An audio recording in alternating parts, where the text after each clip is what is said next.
this is really where everything begins. This is just the beginning. I'm so encouraged and so grateful that the government is engaged and is committed to pushing for change. But this is a time where we have to convert words into action. That's ultimately why I created Mission 44, because perhaps very similar to some of you, I've come through a normal working class family. I've gone through the normal schooling education, and ultimately it failed me, and I was expelled and kind of cast aside. And I see that still 25 years later, it's still happening.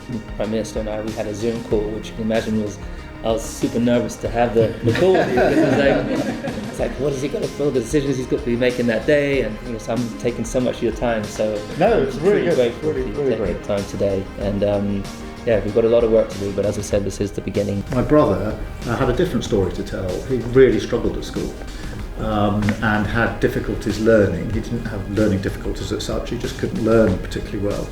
And then in his time it was a question of just push him to one side effectively and treat him as someone who had never really learned.